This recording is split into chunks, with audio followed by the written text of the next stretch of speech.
Part 1. The visitations. The first time it happened, I blamed exhaustion. 3 weeks of broken sleep had left me hollow-eyed and disoriented, my thoughts fragmented like pieces of a dropped mirror. The books had warned about this. The bone-deep fatigue of new parenthood, the way it could warp perception and fray the edges of reality. What they hadn't mentioned was how it felt like drowning in slow motion, each day pulling you further from the shore of your former self. So when I woke that night, paralyzed and gasping, I wasn't entirely surprised. Sleep paralysis was listed as a potential side effect of severe sleep deprivation in one of the dozen parenting books stacked on my nightstand. The crushing weight on my chest, the desperate struggle to move limbs that wouldn't respond, these were textbook symptoms. What the books hadn't prepared me for was what I saw in the crib. Our son's bassinet stood at the foot of our bed, close, enough that I could reach out and touch it when I woke for the midnight feeding, but far enough that his small snuffling sounds wouldn't startle me from precious moments of sleep. In the gentle glow of the nightlight, I could just make out the shape of him, swaddled tightly the way the nurses had taught us. Except something was wrong. The paralysis held me firmly, allowing only my eyes to move as I stared at the bassinet. My son, my Noah, had changed. The differences were subtle but unmistakable even in the dim light. His face seemed slightly longer, the curve of his cheeks sharper. His previously rounded chin now had the faintest point to it. And his eyes, God, his eyes, were open and alert in a way that no 3-week-olds should be, fixing me with a gaze that seemed to hold recognition, assessment, intent. "This is not my baby," a voice screamed inside my head, even as another part of me dismissed the thought as sleep-deprived paranoia. I struggled against the paralysis, desperate to reach the bassinet, to confirm what I was seeing was just a trick of the light, a nightmare bleeding into wakefulness. The pressure on my chest intensified as if in response to my efforts. My lungs burned. My vision began to darken at the edges. Then, as suddenly as it had come, the paralysis released me. I jackknifed upright, gasping for air, my heart hammering against my ribs. Beside me, David slept on, oblivious, his soft snores a counterpoint to my panicked breathing. I lurched from the bed to the bassinet, legs trembling beneath me. Noah lay exactly as I'd placed him 2 hours earlier, swaddled in his blue blanket, eyes closed, face peaceful and perfectly familiar. Round cheeks, button nose, the small strawberry mark at his temple that the doctor had assured us would fade with time. My knees nearly buckled with relief. It had been a hallucination. Nothing. More. A waking nightmare born of exhaustion and hormones and the disorienting transition to motherhood. I reached down to touch his cheek, needing the physical reassurance of his warmth. As my fingers brushed his skin, his eyes opened, sleepy, unfocused, entirely normal. He made a small sound, halfway between a sigh and a whimper, and I lifted him automatically, cradling him against my chest as I had countless times in the 3 weeks since his birth. "Just a bad dream," I whispered, as much to myself as to him. "Mommy had a bad dream, that's all." But as I rocked him back to sleep, a cold certainty settled in my stomach. What I had seen hadn't felt like a dream or a hallucination. It had felt like a glimpse of something I wasn't supposed to see. Sleep paralysis is actually quite common in new mothers, Dr. Winters said, adjusting her glasses as she reviewed my chart. The combination of sleep deprivation, hormonal fluctuations, and the hypervigilance that comes with caring for a newborn creates perfect conditions for it.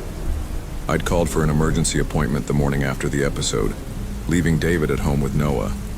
I hadn't told him the full extent of what I'd experienced, just that I'd had a frightening bout of sleep paralysis and wanted to make sure it wasn't a sign of something more serious. "And the hallucinations?" I asked, hesitant to even describe what I'd seen. "Are those normal too?" "Hypnagogic hallucinations often accompany sleep paralysis," she confirmed. "The brain is essentially caught between sleep and wakefulness. Dream imagery can intrude into your perception of the real world." "It was so vivid," I said, twisting my wedding ring anxiously. "And specific. I saw my son, but changed. Different. It felt meaningful, not random. Dr. Winter's expression softened. The content of these hallucinations is often shaped by our subconscious fears. For a new mother, anxiety about your baby's well-being is completely natural. The mind can manifest those fears in vivid and disturbing ways. Her explanation was rational, medical, reassuring. Yet it didn't quite touch the cold certainty I'd felt in that moment. The bone-deep knowledge that the infant in the bassinet was not my son. Could it be a sign of postpartum depression or psychosis? I forced myself to ask the question that had been haunting me since the episode. "There's no indication of either from what you've described," she said firmly. "One episode of sleep paralysis doesn't suggest a psychiatric condition. However," she added, typing something into her computer, "I'd like you to complete a postpartum depression screening, just as a precaution." I answered the questionnaire honestly. Yes to exhaustion and occasional tearfulness.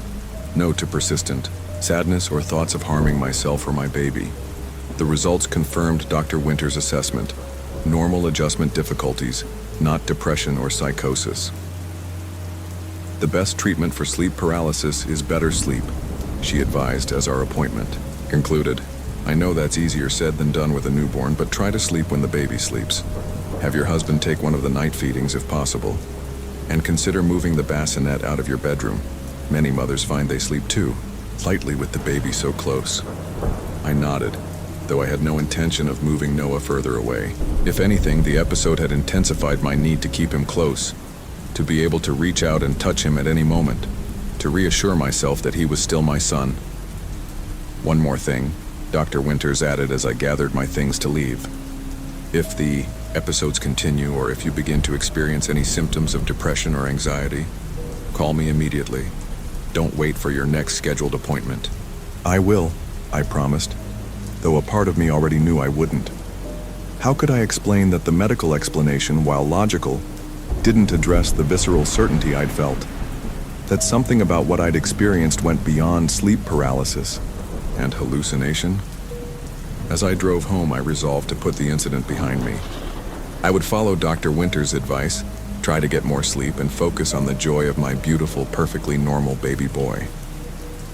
The episode had been a momentary glitch in an overtaxed brain. Nothing more. But that night, as I nursed Noah in the darkened bedroom, I found myself studying his face with an intensity that bordered on obsession, memorizing every curve and dimple, the exact shape of his ears, the precise pattern of the tiny veins visible beneath his eyelids, just in case. In case of what, I couldn't bring myself to articulate. 3 nights passed without incident. David took over one feeding each night, bringing Noah to me to nurse, and then handling the diaper change and settling him afterward. The additional snippets of unbroken sleep helped clear some of the fog from my mind, and the memory of the sleep paralysis episode began to lose its sharp edges. Then, on the 4th night, it happened again. I woke to the same crushing pressure, the same desperate inability to move. The digital clock on the nightstand read 3:17 a.m., the red numbers burning in the darkness. David's side of the bed was empty. He had taken Noah downstairs for a feeding and a diaper change, giving me a chance for uninterrupted sleep. Except I wasn't alone. Standing beside the bed was a figure, tall and unnaturally thin, its proportions subtly wrong in ways my paralyzed mind couldn't quite process. It wore what appeared to be a dark cloak or robe, the fabric rippling slightly, though there was no breeze in the room. Where its face should have been was only shadow, too deep and too absolute to be natural. Terror coursed through me, primal and overwhelming. I struggled against the paralysis with every ounce of my being, desperate to scream, to flee, to do anything but lie helpless as the figure loomed over me. It tilted its head, the motion too fluid, too smooth to be human. Then it moved toward the door with that same unnatural grace, pausing at the threshold to look back at me, or at least to turn the featureless shadow of its face in my direction. "He grows stronger," it said, though I heard the words inside my mind rather than with my ears. "Soon he will be ready." Then it was gone, slipping through the doorway toward the stairs, toward where David was with Noah. The paralysis broke with a violence that left me gasping. I scrambled from the bed, nearly falling as my trembling legs tangled in the sheets. I staggered to the doorway, heart pounding so hard I could feel it in my throat. "David," I called, my voice cracking with fear. "David!" "Coming up," he called, back, his voice reassuringly normal. "Just finished changing him." I sagged against the doorframe in relief, then straightened as David appeared at the top of the stairs, Noah cradled against his shoulder. In the dim light of the hallway, they made a perfect tableau of father and son. David's face soft with the particular tenderness he reserved for Noah. Noah's tiny form trustingly curled against his father's chest. "Everything okay?" David asked, noticing my position in the doorway, the obvious distress in my stance. I had another episode," I admitted. "The sleep paralysis. I thought I saw someone in the room going toward the stairs." David's expression shifted to concern. "There's nobody here but us, Ellie. I've been downstairs with Noah for the past 20 minutes. The doors are locked, the security system is on." "I know," I said quickly. "I know it wasn't real. It felt real." He crossed to me, shifting Noah to one arm so he could pull me against his side with the other. "Maybe we should call Dr. Winters again. These episodes seem pretty intense." "She already said it's normal," I reminded him, leaning into his solid warmth. "Just sleep deprivation and hormones." "Still," he persisted, "if they're scaring you this much." "I'm fine," I insisted, pulling back slightly. "Really? Let me take him. You should get some sleep before your early meeting." David hesitated, studying my face. "You sure you're okay?" "Positive," I lied, holding out my arms for Noah. "Go back to bed." He transferred Noah carefully to my embrace, pressing a kiss to my forehead before returning to our bedroom. I carried Noah to the nursery we'd prepared but rarely used, settling into the glider rocker by the window. As I rocked him, I found myself examining his face again, searching for any differences from the perfect features I'd memorized. He looked exactly as he should, exactly as he had since birth. My beautiful boy with his father's chin in my eyes, his small face still bearing the slight puffiness of newborn features not yet refined by growth. Yet the figure's words echoed in my mind. "He grows stronger. Soon, he will be ready. Ready for..." What? I told myself it was just a hallucination, a random fragment of dream imagery given voice by my anxious subconscious. But as Noah slept in my arms, his breath warm against my skin, I found myself making a decision. I would document everything, take daily photos of Noah, keep a journal of any changes in his appearance or behavior, no matter how slight.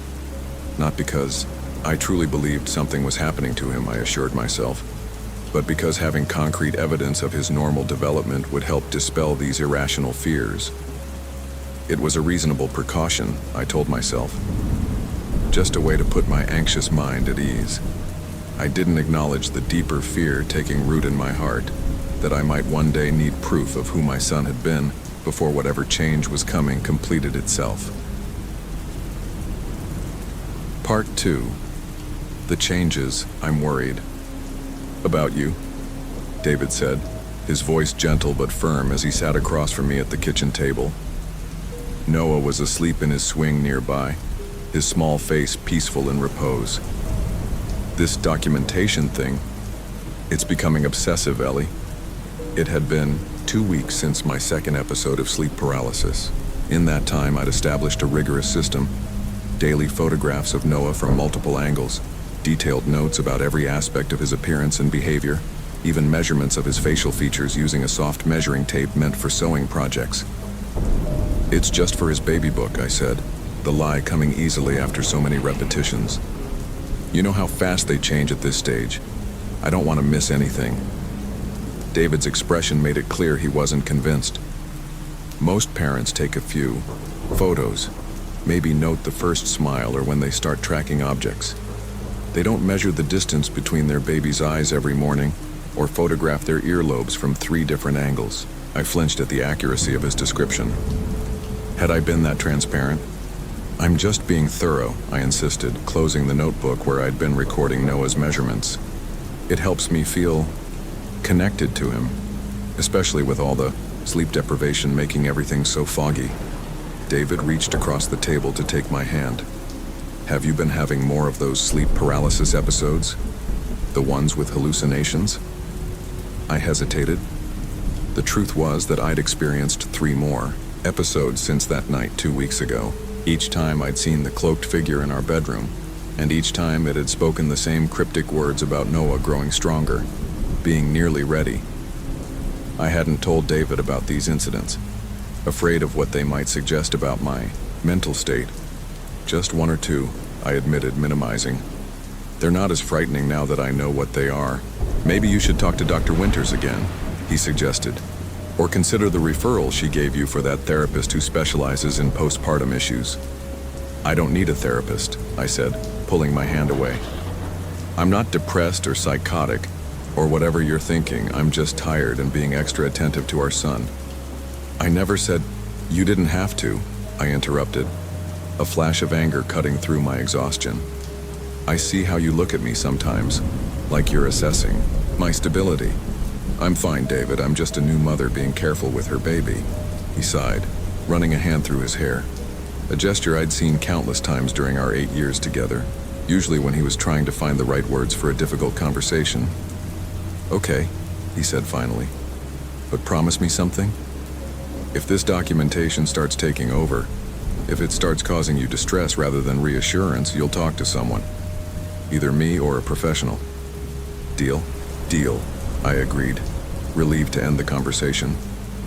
Noah stirred in his swing, making the small grunting noises that usually preceded waking. I moved to lift him before he could work himself into a full cry, cradling him against my chest with, "Practiced ease."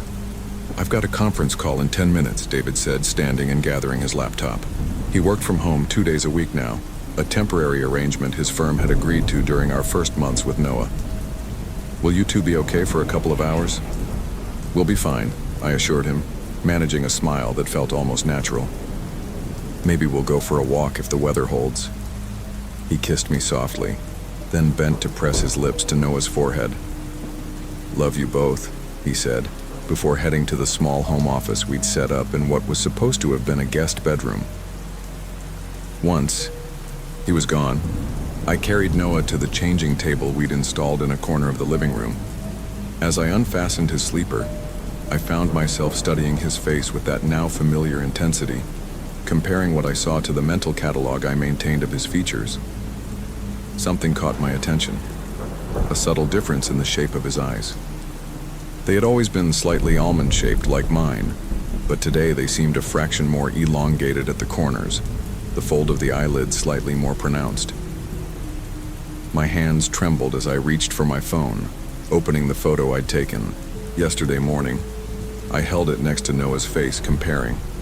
The difference was tiny, almost imperceptible, but it was there. "It's normal," I whispered to myself. "Babies' features change as they grow. The swelling from birth subsides. It's normal." But I knew with cold certainty that the change I was seeing wasn't normal development. It was too specific, too targeted, as if someone had taken a photograph of my son and edited a single feature with subtle precision. I quickly finished changing him, then retrieved my notebook from the kitchen. With shaking hands, I recorded the observation, including precise measurements and a new set of photographs. As I wrote, a terrible thought occurred to me. What if the changes were happening during my sleep paralysis episodes? What if the figure I saw was somehow connected to these subtle alterations in my son? The idea was irrational, impossible. Yet it took root in my mind with the tenacity of an invasive species, impossible to dislodge once established. That night, after David had fallen asleep, I made a decision. Instead of placing Noah in his bassinet, I strapped him securely to my chest in the baby carrier we usually used for walks. If the paralysis came again, at least he would be physically connected to me, impossible for anyone or anything to take without waking me.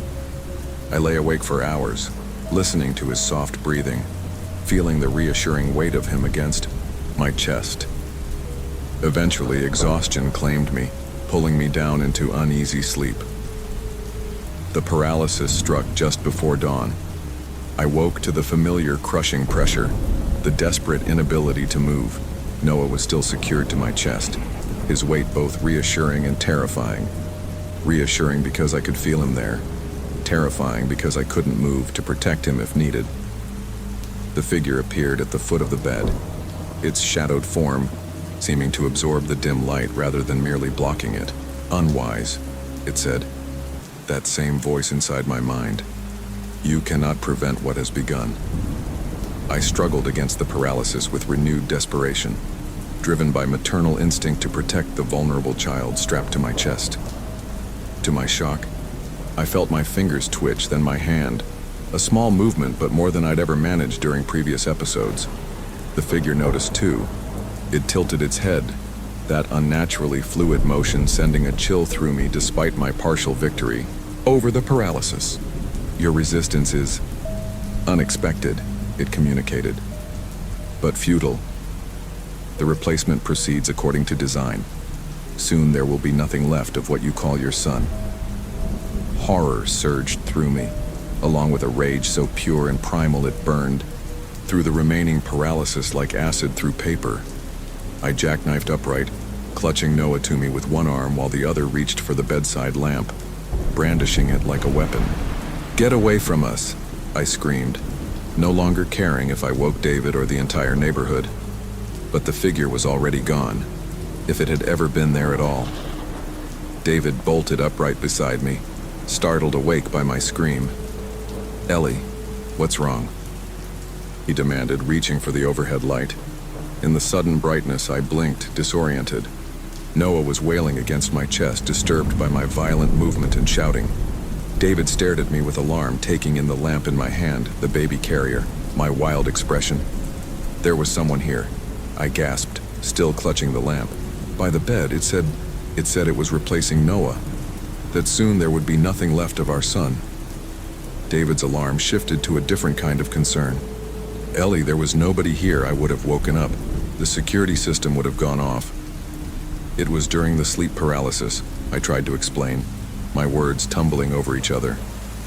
"But it's real, David. Something is happening to Noah. I've been documenting the changes. His eyes are different today, slightly more almond-shaped. Last week it was his chin becoming more pointed. Before that, the shape of his ears changed. Something is replacing him, piece by piece." As I spoke, I saw my husband's expression transform, from concern to alarm to something that looked terrifyingly like pity mixed with fear. "Ellie," he said carefully, using the tone one might adopt with an unpredictable animal, "I think we need to call Dr. Winters. Right now." "You don't believe me," I realized, the betrayal sharp and cold. "I believe that. You're experiencing something frightening," he said diplomatically. "But honey, what you're describing, it sounds like postpartum psychosis. It's a medical condition and it's treatable. But we need to get you help." "It's not psychosis," I protested, fumbling one-handed with the straps of the baby carrier to free Noah, who was still crying. "Look at him, David, really look. His eyes are different. I have photos from yesterday, from the day before. I can prove it." David gently took Noah from me, soothing him with practiced movements. "Let me call Dr. Winters," he said, not acknowledging my demand for him to examine our son. "She can help us figure this out." "There's nothing to figure out," I insisted, my voice rising again. "Something is taking our baby and replacing him with something else. And if you won't help me stop it, I'll do it myself." I lunged for my phone on the nightstand, determined to show him the photographic evidence I'd been collecting. But, in my agitated state, I misjudged the distance, sending the phone clattering to the floor. As I leaned down to retrieve it, a wave of dizziness swept over me. The room tilted alarmingly, edges blurring, sounds becoming distant and distorted. I heard David calling my name as if from the end of a long tunnel, felt his hand on my shoulder trying to steady me. Then darkness claimed me, and I knew nothing more. I woke in a hospital room, the sterile environment immediately recognizable, even before my vision fully cleared. An IV line ran from my arm to a bag of fluid hanging beside the bed. Daylight streamed through partially closed blinds, suggesting it was mid-morning at least. "She's awake," I heard David say, his voice coming from somewhere to my right. A moment later, Dr. Winters appeared at my bedside, her familiar face set in professional concern.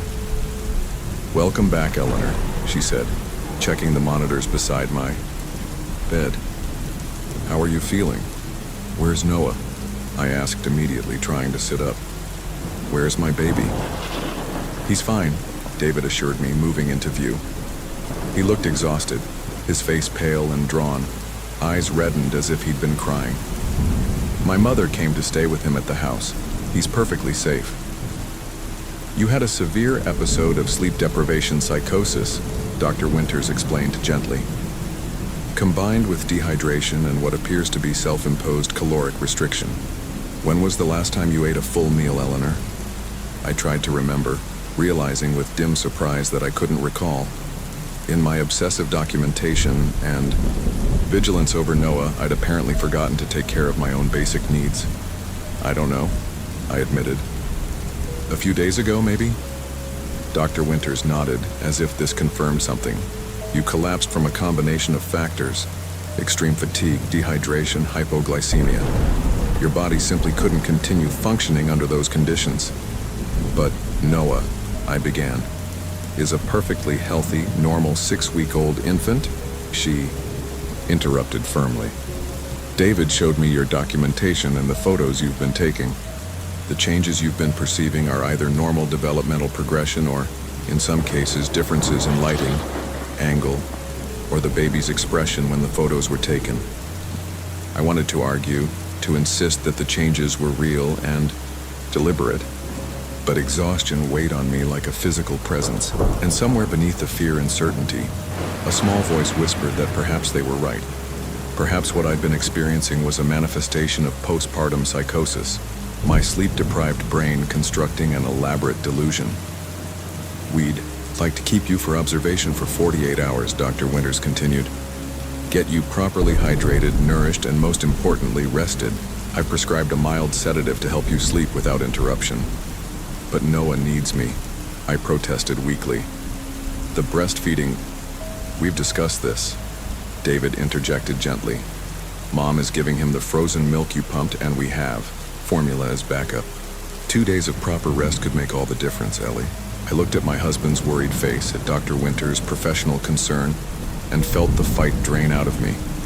Maybe they were right. Maybe proper rest would clear my mind, dispel these terrifying perceptions. "Okay," I agreed finally. 2 days. Relief washed over David's features. He took my hand, squeezing it gently. "I'll bring him to visit tomorrow once you've had a solid night's sleep. Mom says he's doing fine, eating well, sleeping in 3-hour stretches." I nodded, though the thought of being separated from Noah for even a day sent a pang through my chest. What if something happened while I was away? What if the changes accelerated without my vigilance? But even as these fears surfaced, I recognized them as potentially irrational, possible symptoms of the condition Dr. Winters had diagnosed. I needed to trust the medical professionals, trust my husband, trust that 2 days of rest would restore my perspective. "Try to sleep now," Dr. Winters advised, adjusting something in my IV line. "The sedative will help. When you wake, things will seem clearer."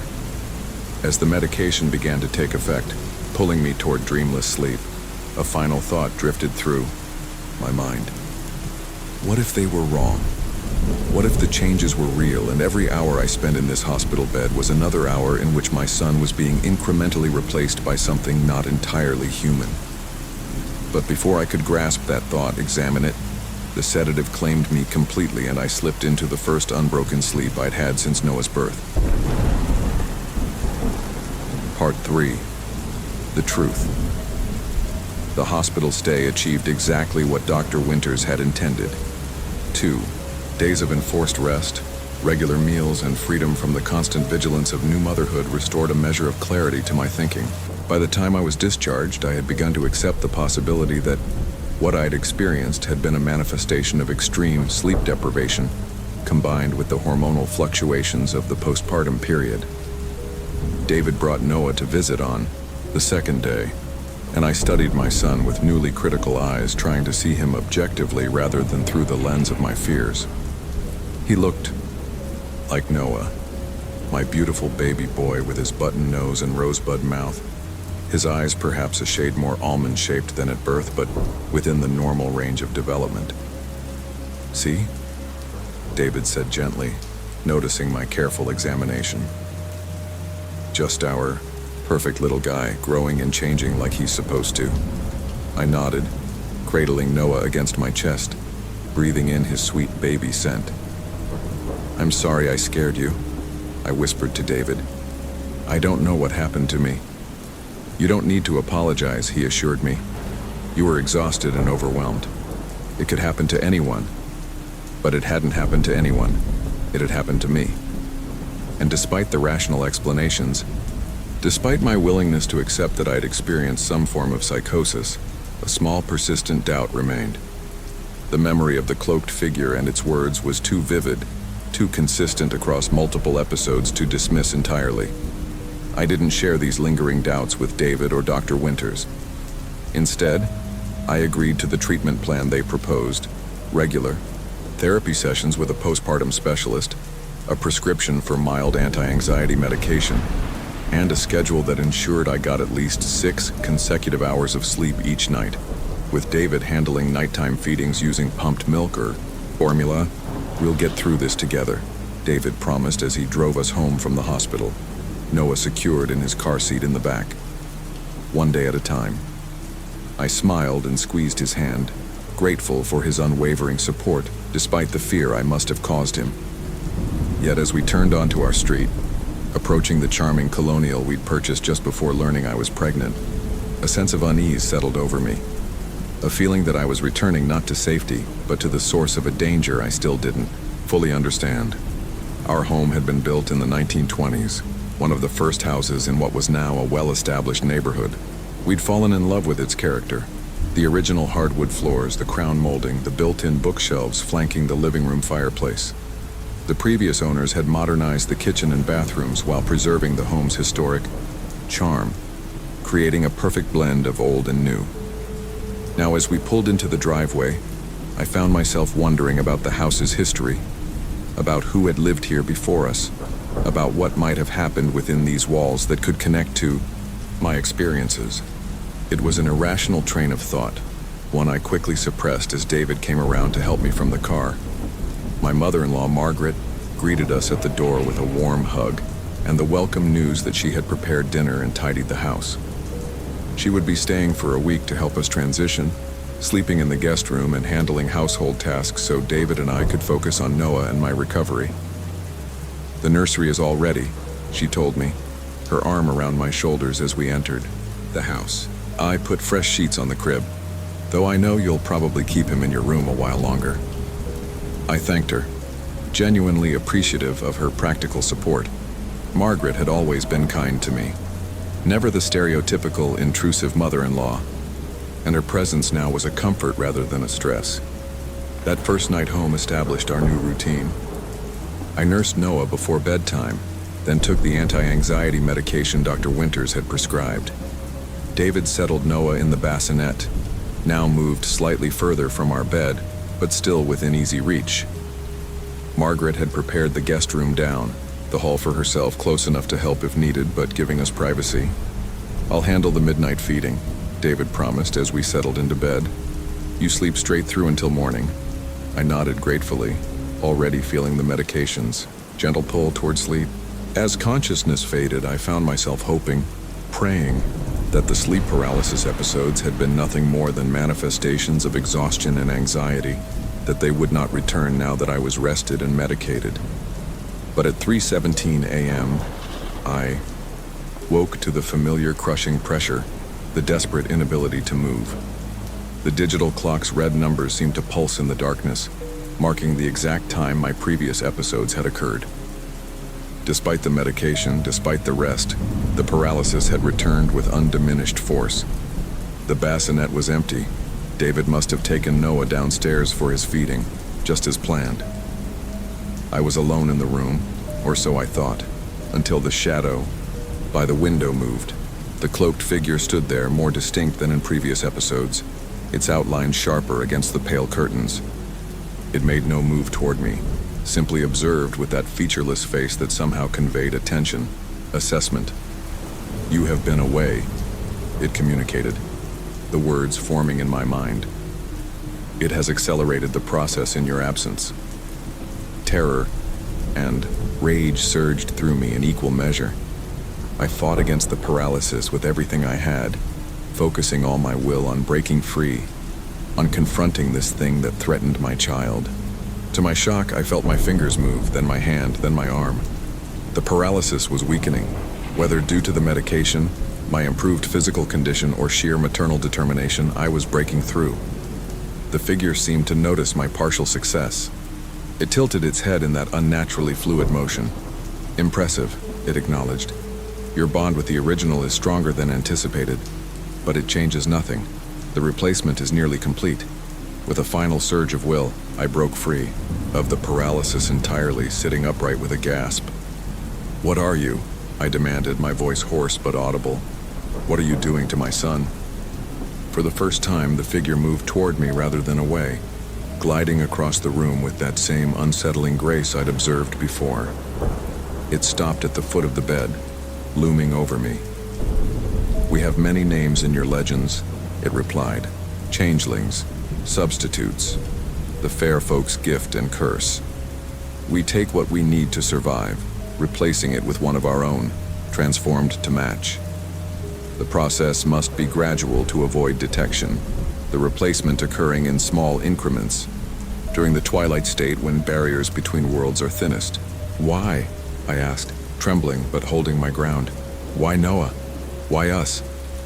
"Your home stands on ancient ground, a place where the barrier has always been thin. Your child was born at the perfect time, the equinox, when our world and yours align most closely. And he possesses the spark we require, the vital essence our kind needs to flourish in your realm. I won't let you take him," I said, my voice steadier.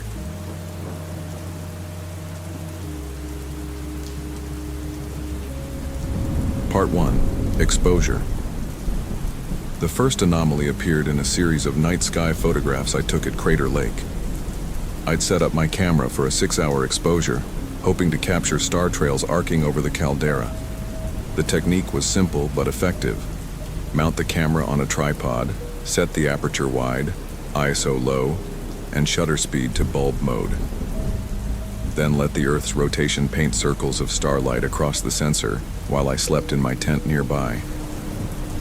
When I reviewed the images the next morning, I noticed something odd in frame 37. A faint vertical smudge near the edge of the composition, translucent and vaguely humanoid. My first thought was lens flare, or perhaps someone had wandered into frame with a flashlight. But there had been no one else at my remote shooting location, and the smear didn't resemble any optical artifact I'd encountered in 15 years of professional photography. I dismissed it as an anomaly and continued my 2-week photography trip through the Pacific Northwest. It wasn't until I returned home to Portland and properly processed the images that I noticed similar smudges and other long exposures, always in shots taken while I slept, always with the same elongated, vaguely humanoid shape. As a photographer, specializing in night imagery, I was familiar with every type of artifact that could appear in long exposures. Airplane trails, satellite streaks, lens flare, condensation spots. These smudges fit none of those categories. They appeared to have mass and dimension, yet were partially transparent, as if only partially present in the scene.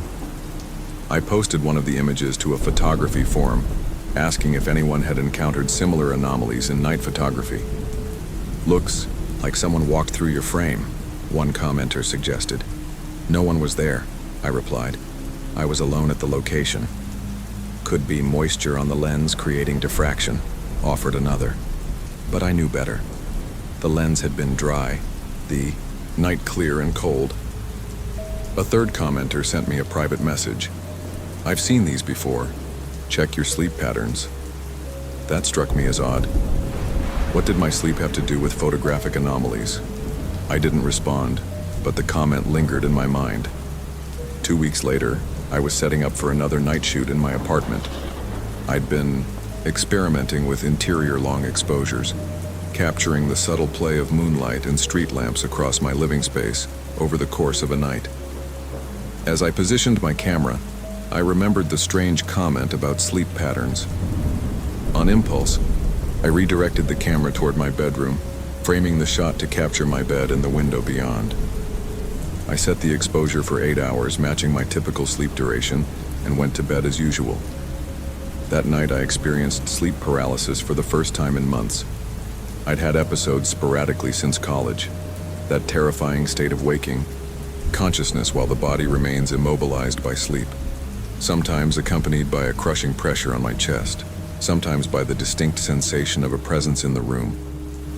My doctor had explained it as a neurological hiccup, the mind waking before the body's natural sleep paralysis had dissipated. This episode was particularly intense. I woke, or seemed to wake, around 3 a.m., completely unable to move. Moonlight filtered through the blinds, casting striped shadows across my bedroom, and there, in the corner, stood a figure, tall, unnaturally thin, its features indistinct in the darkness. It seemed to watch me, though I couldn't make out eyes in its blurred face. I tried to scream, to move, to do anything, but remained frozen. The figure drifted closer to my bed, its movements fluid yet somehow disjointed, as if it existed at a different frame rate than the world around it. Then suddenly I could move again. I sat up gasping, heart pounding, and found myself alone, in the room. Just a dream. Just sleep paralysis. I fell back asleep eventually, the episode fading into the background radiation of strange dreams.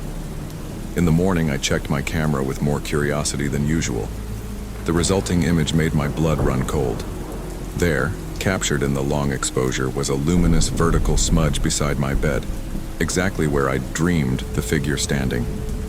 The smear was brightest around 3 a.m. in the exposure, corresponding precisely with my sleep paralysis episode. I sat staring at my computer screen, the implications slowly sinking in. Either my camera had somehow captured my hallucination, impossible, or the figure had been physically present, emitting or reflecting enough light to register on the sensor. I needed more data. That night I set up 3 cameras in my bedroom, each with different settings and angles. One with a standard long exposure, one shooting time-lapse, 1 frame every 10 seconds, and 1 infrared modified camera that could capture light beyond the visible spectrum. I also placed a digital audio recorder on my nightstand and a temperature logger that would record ambient conditions throughout the night. As I prepared for bed, I felt a mixture of scientific curiosity and growing dread. Part of me hoped to debunk the phenomenon, to find some rational explanation for the photographic anomalies that had nothing to do with entities manifesting during sleep paralysis. Another part feared what I might discover. Sleep came reluctantly that night. I lay awake listening to the faint click of the time-lapse camera, watching the steady blink of recording lights in the darkness. When I finally drifted off, my sleep was fitful, fragmented by anticipation. The paralysis struck around 2:30 a.m. One moment I was dreaming, the next I was awake but immobile, my eyes fixed on the ceiling. The weight on my chest was immediate and intense, as if someone were sitting on me. I couldn't turn my head, but in my peripheral vision I detected movement, something shifting in the corner of the room. Not 1 figure this time, but 3. Tall, attenuated forms that seemed to waver like heat mirages. They moved around my bed with that same strange fluidity, their limbs too long, their proportions subtly wrong. I couldn't make out facial features, just darker smudges where eyes and mouth should be. One leaned over me, its face inches from mine. I felt a cold sensation, like static electricity raising the hair on my arms. The pressure on my chest intensified. My heart hammered against my ribs as I struggled to move, to scream, to wake fully. Then, as suddenly as it began, the paralysis broke. I jackknifed upright, gasping for air, and found myself alone in an empty room, the cameras recording silently from their tripods. I didn't sleep again that night. At first light, I downloaded the images with shaking hands. What I saw defied rational explanation.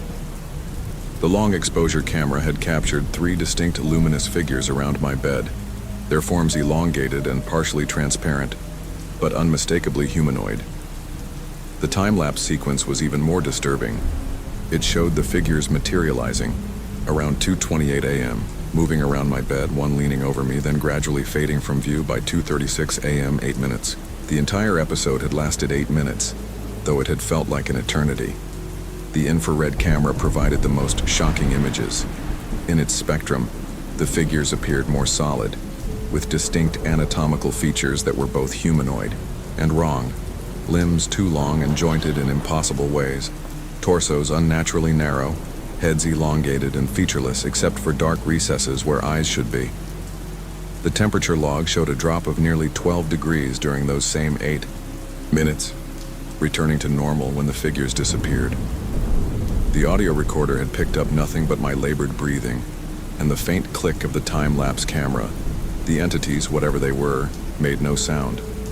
I sat amid my equipment, staring at the evidence spread across my computer screen and tried to make sense of what I was seeing. Sleep paralysis was supposed to be a neurological phenomenon, a misfiring between brain states that created the sensation of wakefulness while the body remained asleep and immobile.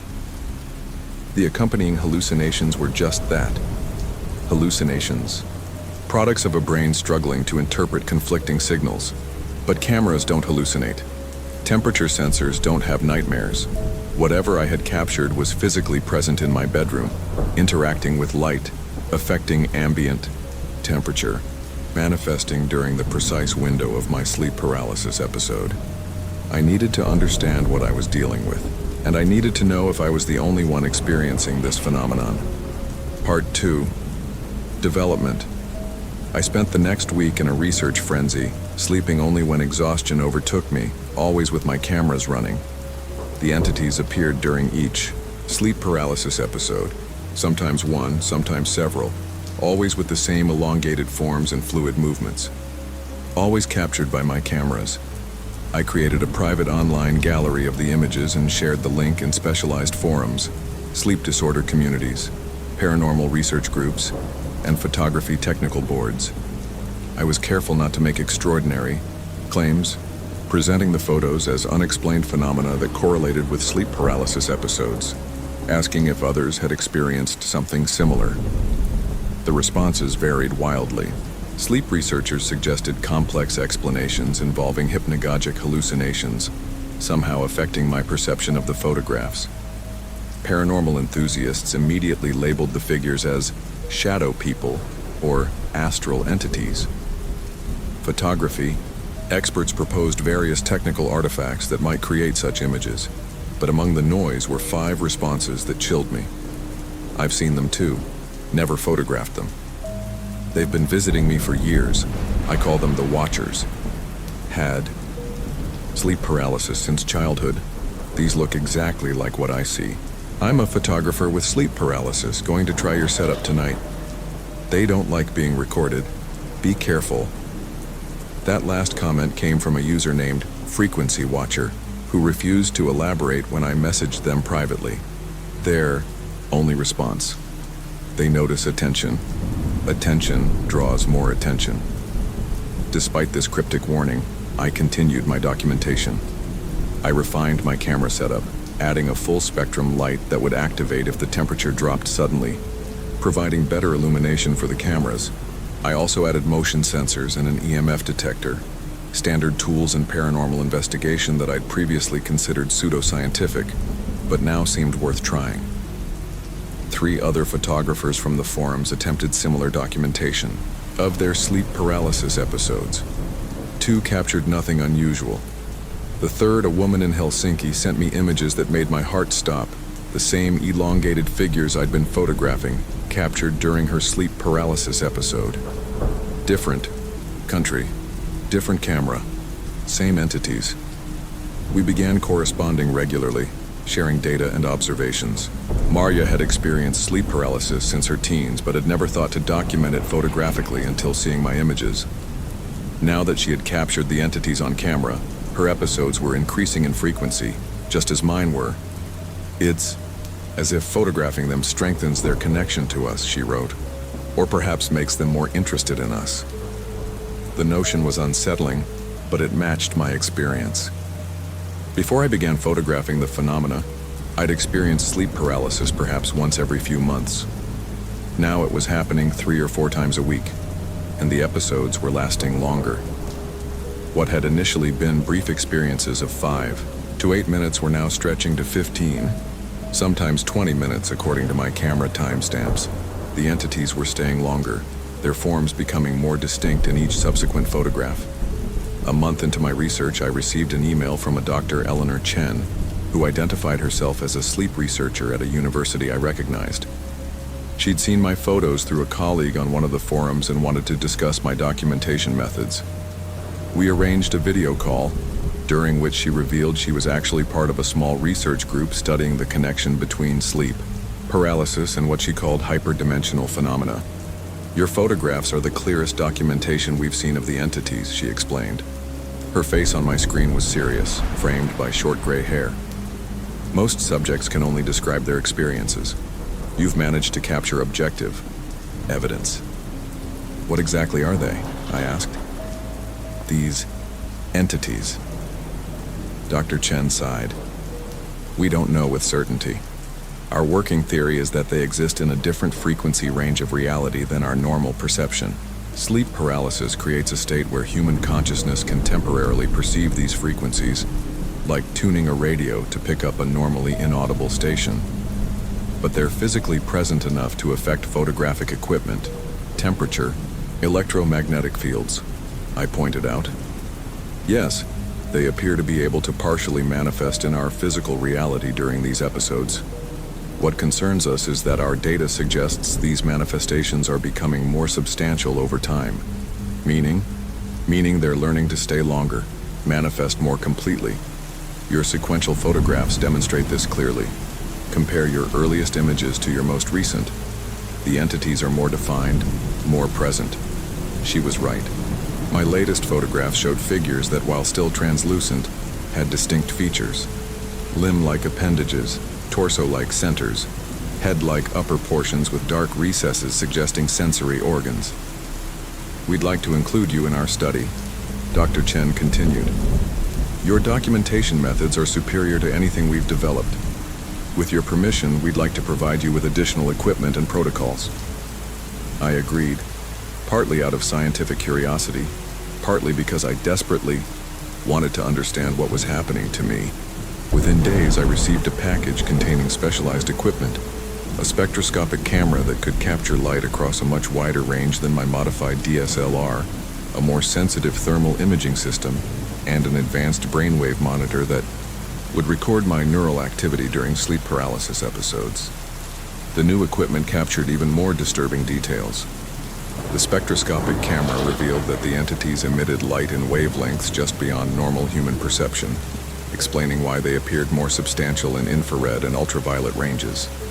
The thermal imaging showed they absorbed heat from their surroundings, creating cold spots that mapped perfectly to their positions. Most revealing was the brainwave data. During paralysis episodes, my brain showed patterns that neurologists would typically associate with both deep sleep and alert wakefulness simultaneously, a paradoxical state that shouldn't be possible according to conventional understanding of brain function. More troubling, there were unexplained spikes in activity in my visual cortex and temporal lobes that corresponded exactly with moments when the entities leaned closest to me in the photographic evidence. It was as if my brain was processing intense input that my conscious mind couldn't fully interpret. I shared all this data with Dr. Chen's research group and with Maria in Helsinki, who had also noticed increasing definition in her photographic captures. Together, we began to establish patterns. The entities were most likely to appear between 2 a.m. and 4 a.m. local time, regardless of when we went to sleep. They manifested more strongly during new moons than full moons. Their appearances lasted longer when the subject was sleep-deprived or under emotional stress. 2 months into this collaborative research, I made a critical mistake.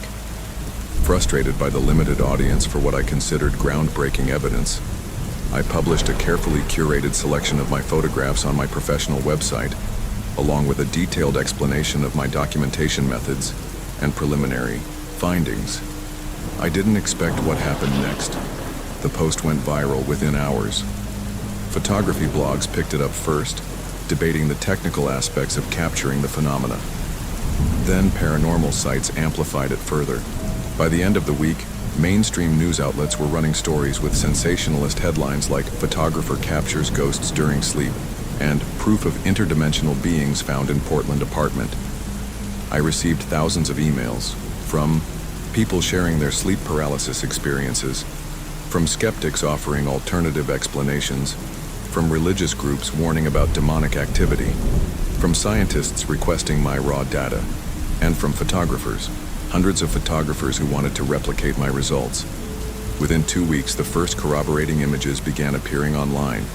A nature photographer in Tasmania, a photojournalist in Mexico City, a college student in South Africa, all had experienced sleep paralysis. All had set up cameras following my published methods, and all had captured similar entities, elongated, translucent figures that manifested during their episodes. The phenomenon was global, and now it was being documented worldwide. Dr. Chen was furious when she called. "Do you understand what you've done?" she demanded, her usual composure shattered. "You've created a feedback loop. Attention amplifies their manifestation.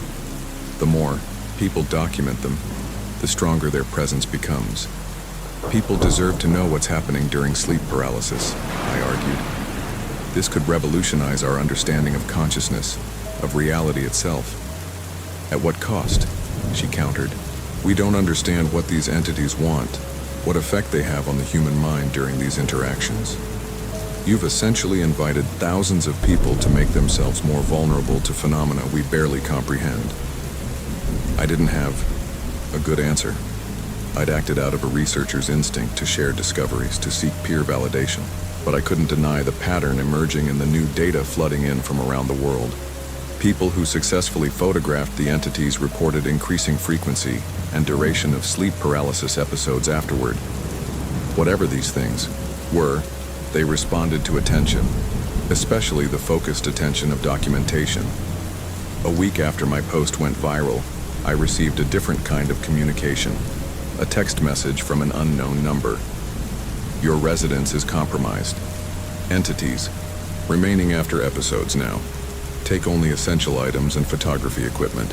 Car waiting at corner of 9th and Burnside. Come now." I stared at my phone, adrenaline surging.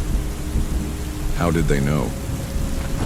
I hadn't published my address or mentioned in any public forum that I'd begun noticing subtle evidence of the entity's presence.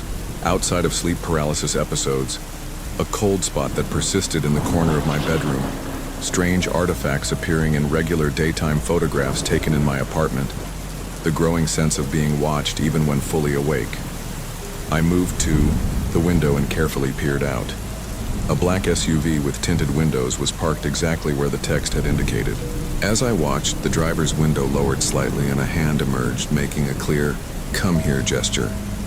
I should have been more cautious, should have called Dr. Chen or the police. But after months of documenting impossible phenomena, my threshold for what constituted reasonable action had shifted dramatically. I packed my camera equipment, laptop, and a small bag of clothes, then headed downstairs. As I approached the vehicle, the rear door opened. A woman in a charcoal suit gestured for me to enter. "Mr. Sullivan, we don't have much time. Please get in." "Who are you?" "Someone who understands what you've been photographing and what's at stake." Her expression was grim. "Your apartment is no longer safe. The frequency beings are maintaining presence outside your sleep paralysis window now." The term frequency beings triggered a memory. The username Frequency Watcher who had warned me months ago. "How do you know that?" I demanded. "We've been monitoring the situation since your first published photographs. Now please get in. I'll explain everything once we're moving." I hesitated, then slid into the back seat beside her. As the SUV pulled away from the curb, I noticed a subtle humming from equipment installed throughout the vehicle's interior. "Frequency dampeners," the woman explained, following my gaze. "They make it harder for them to track us." She extended her hand. Dr. Abigail. Morris, Special Research Division, Department of Energy. Department of Energy? I echoed, confused. What does the DOE have to do with sleep paralysis entities? More than you might think, she replied. We've been studying these phenomena since 1978, when the first photographic evidence was accidentally captured during a particle physics experiment. What you call sleep paralysis entities, we classify as frequency beings, consciousness that exists primarily in wavelengths adjacent to our standard perceptual range. The SUV moved smoothly through Portland's evening traffic, heading east, toward the Columbia River. Where are we going? I asked. Secure research facility. You'll be safe there while we brief you. Dr. Morris handed me a tablet. This contains our preliminary assessment of the situation you've inadvertently created. The document on screen was heavily redacted but contained enough clear text to send chills down my spine. It detailed how my viral photographs had created a mass attentional focus that was accelerating manifestation parameters of the frequency beings. Reported sleep paralysis incidents had increased 312% globally in the week since my post. More disturbing, there were 27 documented cases of persistent manifestation, entities remaining visible after sleep paralysis episodes had ended. They're staying longer, I murmured. Yes, Dr. Morris confirmed. And becoming more substantial in our reality with each documented interaction. Your photographs provided them with a template for more complete manifestation. What do they want? She looked out the window, her reflection grim in the darkened glass. That's the question that keeps us up at night. Part 3, Negative Space. The facility looked nothing like I'd imagined a secret government research installation would. From the outside, it resembled an ordinary office park, 3 low buildings surrounded by carefully maintained landscaping, located in a business district across the Columbia River in Vancouver, Washington. Only the unusually robust security gate and the absence of exterior signage hinted at something beyond corporate banality. Inside was a different story. Past the security checkpoint, the building opened into a complex of laboratories and monitoring stations. Screens displayed data feeds from around the world, news reports, social media trends, and what appeared to be live camera feeds from bedrooms, hospital rooms, and sleep labs. Welcome to Project Frequency, Dr. Morris said as she led me through the facility. Established in 1978 after physicists at Lawrence Berkeley National Laboratory accidentally photographed what they initially believed to be radiation anomalies during a particle acceleration experiment. She stopped before a framed photograph on the wall, a grainy black and white image showing a tall, attenuated figure standing beside laboratory equipment. It looked remarkably similar to the entities I'd been photographing. Dr. Miranda Chen was the first to connect these anomalies to sleep paralysis accounts, Morris continued. She experienced an episode in the lab while working late, then noticed the being had been captured by a long exposure camera that was running during an experiment. Miranda Chen, I repeated. Any relation to Dr. Eleanor Chen? Her mother, Eleanor, grew up with this research, took it over when Miranda retired. She's been our primary academic liaison for the past decade. That explained why Eleanor had been so upset by my public disclosure. She understood the implications better than anyone. Morris led me deeper into the facility, to a conference room where several people waited around a table laden with monitoring equipment. I recognized Eleanor Chen immediately, her expression severe as she nodded in greeting. "You've created quite the situation, Mr. Sullivan," she said without preamble. "I didn't know, clearly." She gestured to the screens on the wall, which displayed a world map dotted with thousands of red points. Each marker represents a verified photographic capture of frequency beings in the past 2 weeks. Before your post went viral, we typically recorded perhaps 5 to 10 such incidents annually. People have a right to know what's happening to them during sleep paralysis, I insisted, though my conviction had been shaken by the scale of what I was seeing. "Knowledge without context is dangerous," countered an older man at the end of the table, especially when that knowledge alters the phenomenon being observed. He introduced himself as Dr. Harrington, the project's director. The observer effect, I said, recalling the principle from quantum physics. Precisely, but on a macro scale we've never encountered before, Harrington confirmed. These entities respond to focused attention, especially the kind of documented shared attention your photographs created. What exactly are they? I asked the question that had driven my research from the beginning. The scientists exchanged glances, a silent negotiation occurring before Harrington nodded. We believe they are indigenous to a neighboring frequency of reality, Eleanor Chen explained. Not quite a parallel dimension as science fiction would conceive it, but a layer of existence that vibrates at a different rate than our consensus, reality. Normally, the boundaries between these frequencies are impermeable to consciousness in either direction. But sleep paralysis creates a window, I suggested. A momentary thinning of the veil, she agreed. During the transition between REM sleep and wakefulness, human consciousness briefly resonates across multiple frequency bands. During that window, we can perceive them, and they can perceive us. And interact with us, added Morris.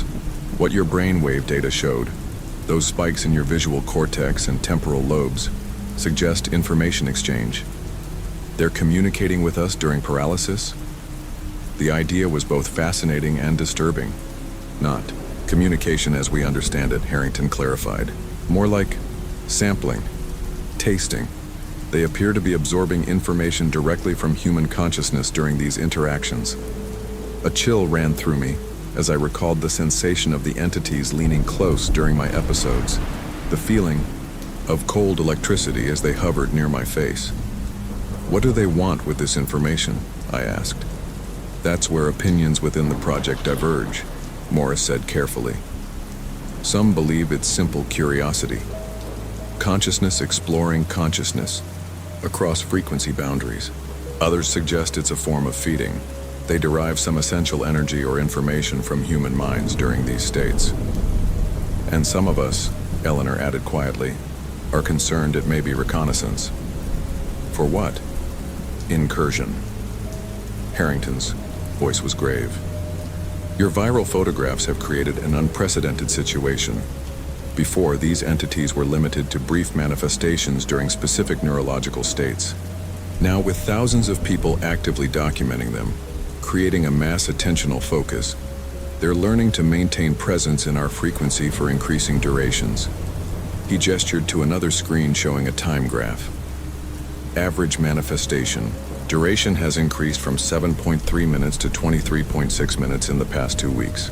We've documented 7 cases where entities remained visible to recording equipment for over an hour after the subject's paralysis ended, including your apartment, Morris added. Our monitoring equipment detected continuous presence for approximately 90 minutes after your last recorded episode. I felt suddenly cold. They were there while I was awake, moving around my apartment? Yes, and they would have remained longer if we hadn't extracted you. The implications were staggering. If these entities could maintain presence outside of sleep paralysis episodes, if they were learning to exist within our reality for extended periods, what do we do? I asked finally. First, we need to understand exactly what's happening during these interactions, Harrington said. Your photography techniques have provided unprecedented documentation of their physical manifestation. Now we need to document the consciousness aspect. How? Eleanor Chen leaned forward. We've developed a protocol that combines your photographic methods with advanced neuroimaging. If you're willing, we'd like you to participate in a controlled sleep study here at the facility. We'll monitor your brain activity in real time during paralysis episodes while simultaneously documenting the entities with your camera techniques. You want to use me as bait, I said flatly. As an interface, she corrected. You've established a strong connection with these beings. They respond to you consistently. With proper monitoring and safety protocols, we can gather crucial data about their intentions and capabilities. I should have been more reluctant, more concerned for my own safety. But after months of documenting these phenomena alone in my apartment, the prospect of scientific support and understanding was irresistible. What about the photographers worldwide who are still documenting these entities? They're continuing to strengthen the manifestations. We're implementing a disinformation campaign, Morris explained. Seeding technical articles suggesting your methods produced artifacts from digital sensor overheating. Creating debunking videos showing how to fake similar images. The viral attention is already waning as new controversies capture the internet's focus. It was a sobering reminder of how easily public attention could be manipulated, directed away from even the most profound discoveries. And if your disinformation doesn't work, if people keep seeing and photographing these things, Harrington's expression darkened. Then we moved to containment protocols. But let's hope it doesn't come to that. The sleep lab they had prepared combined medical precision with my photographic methodology. My cameras, along with more advanced equipment I'd never seen before, were positioned around a hospital bed fitted with sensors. A mesh cap studded with electrodes waited to monitor my brain activity. The room's walls were lined with what Morris called frequency dampeners that would prevent the entities from manifesting beyond the monitored area. The protocol is simple, Eleanor explained as technicians attached the various monitoring devices. You'll sleep normally. If paralysis occurs, try to remain calm and observant. The cameras will activate automatically when the temperature drops, or when your brain waves indicate a paralysis episode has begun. What if something goes wrong? I asked, suddenly apprehensive as the reality of what we were attempting sank in. We'll be monitoring everything from the control room, she assured me. At the first sign of danger, we can flood the room with specific electromagnetic frequencies that disrupt their manifestation. It wasn't entirely reassuring, but I nodded. I was committed now, driven by the same curiosity that had led me to photograph the night sky at Crater Lake months ago, unwittingly capturing the first evidence of these beings. As the team left the room and dimmed the lights, I settled into the unfamiliar bed and tried to relax. Sleep seemed impossible under the circumstances, but months of sleep disruption had left me chronically exhausted. Despite my anxiety, I drifted off within minutes. The paralysis came swiftly, more intensely than ever before. One moment I was dreaming of mountain landscapes, the next I was awake but immobile, my eyes fixed on the ceiling of the lab. The familiar weight pressed down on my chest, constricting my breathing. Around me, I heard the soft whir of cameras activating, felt the subtle shift in air temperature as the room rapidly cooled. They appeared gradually, first as subtle distortions in the air, then coalescing into their familiar elongated forms. But something was different this time. They were more defined, more present than in any previous episode. I could make out features I'd never seen before. Clusters of what looked like sensory organs where a face should be. Limbs that divided into multiple appendages, surfaces that rippled with patterns suggesting complex communication. 3 entities moved around, the bed seemingly curious about the monitoring equipment. A 4th, larger than the others, approached me directly. It leaned close, its face, if it could be called that, inches from mine. In the cluster of dark recesses that approximated eyes, I saw something new. Recognition. It knew me. Remembered me, had visited me specifically, repeatedly. A voice spoke directly into my mind, bypassing my ears. Photographer, observer, bridge. I couldn't respond physically, couldn't even widen my eyes in shock, but my consciousness recoiled at the direct contact.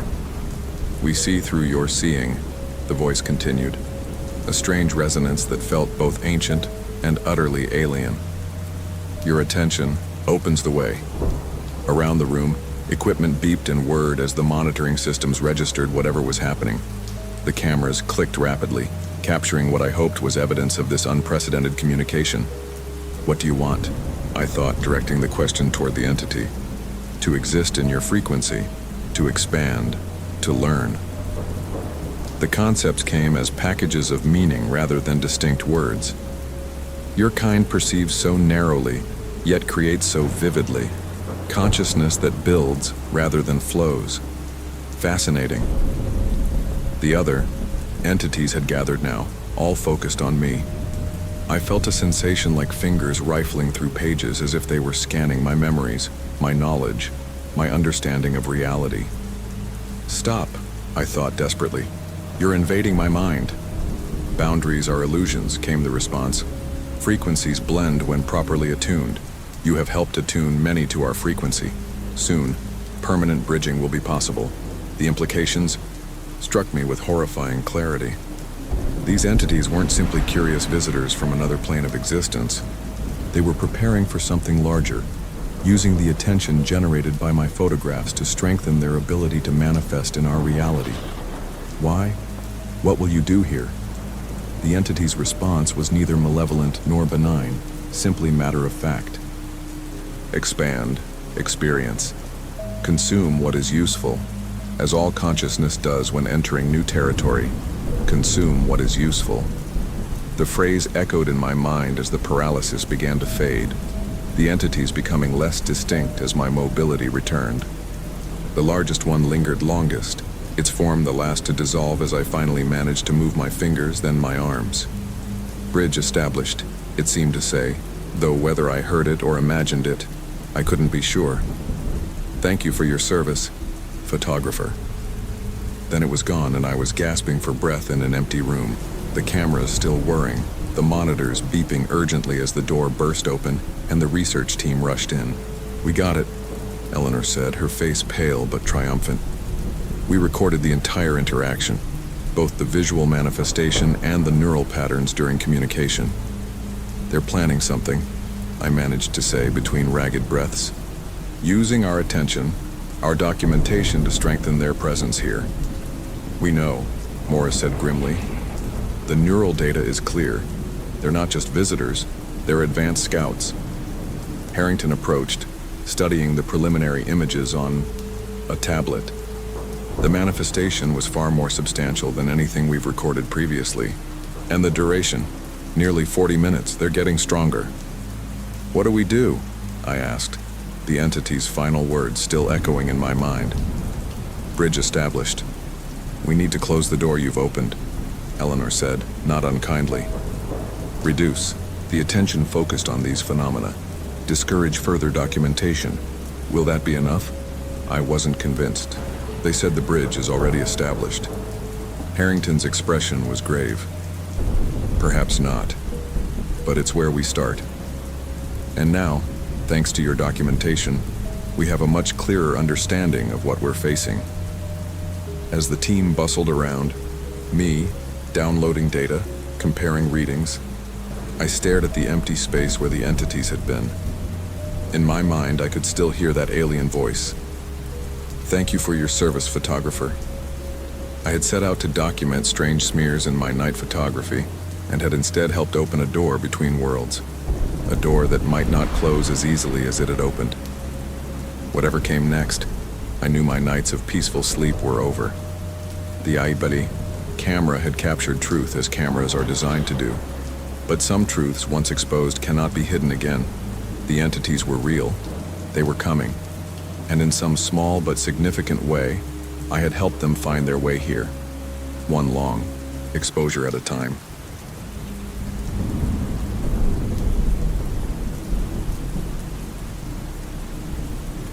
Thanks for staying with us until the very end. If you enjoyed tonight's chilling tales, don't forget to hit that like button and subscribe for more stories that keep you up at night. Share your favorite part in the comments. We're always watching, and remember, at Nocturnal Narrative Studio, the night never truly ends.